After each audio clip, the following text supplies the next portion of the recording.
Hi, I'm Danica Kellum-Derolu, and welcome to my studio, Pilates 804 in Richmond, Virginia. Today, I'm going to show you a mermaid progression on my centerline low chair that is going to be great for not only stretching your side body, but strengthening it as well. So let's get started.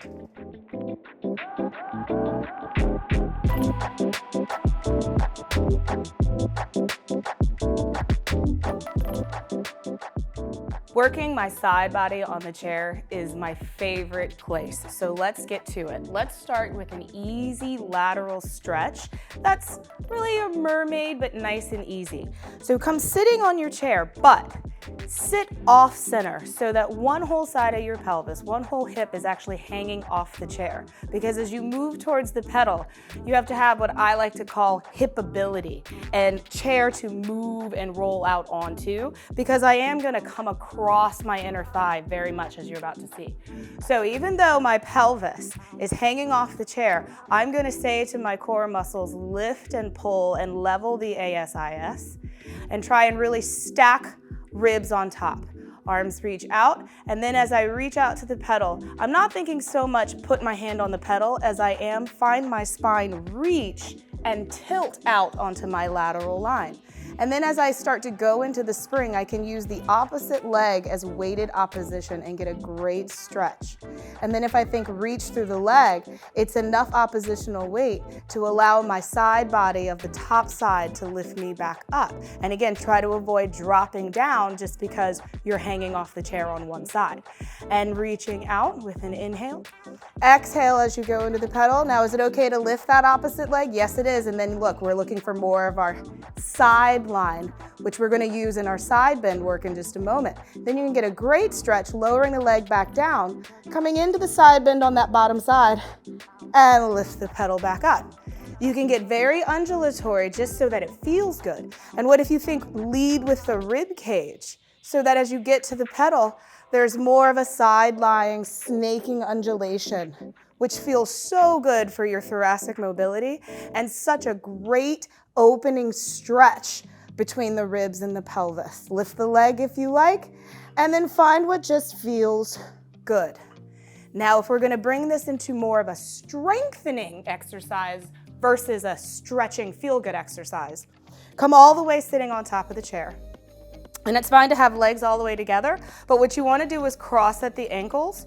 The leg closest to the pedal is on top. That will help latch and secure the outside hip with some weight, okay? And so now as I reach up, I'm really thinking more, pull the contraction through the side body to reach into the chair, lifting the top side high and long. Now it's not gonna go far. The pedal only can move so much, and then come back up. The pedal moving is going to be dictated by how tall your torso is, how long your arm is, and then by how much strength you have to contract and pull together in order to cause an opening, not only through your side body, but through your back body and all of the vertebra in your thoracic spine. And it feels lovely. You can add a pumping of the arm to challenge it even more. Even though it feels good, it takes a lot of work to stay in the shape and stay in control.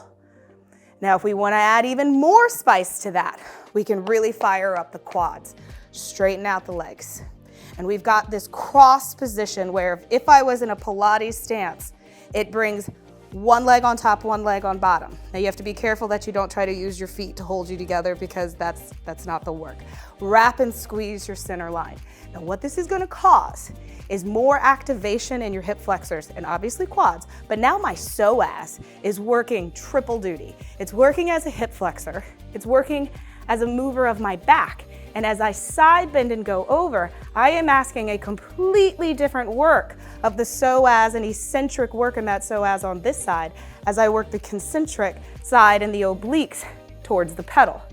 Coming up, and it is a completely different stretch down my back line on this outer side.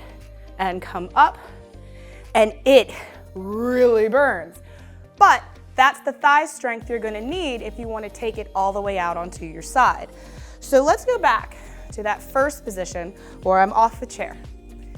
And now as I find the reach, now that my sides are nice and strong and lengthened, as I continue to reach all the way out through the top of my spine, I can find myself pull both legs up, wrap and squeeze.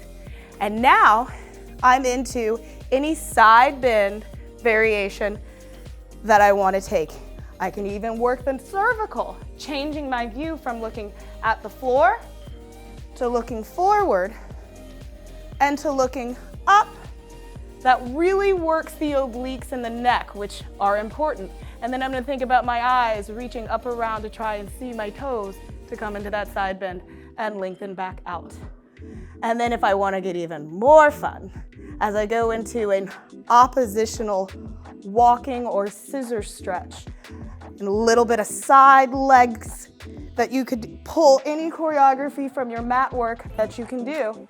And then let the legs fall, come down around, find a little spiral. You are now in the position to come out around for what would eventually become that teaser twist exercise. But this is a great way to build the feeling of coming around the spiral and coming around your back to hit your side line that you will need and a lot of the advanced exercises as you progress through the method. Be sure to do both sides, and thanks for watching this balanced body tutorial.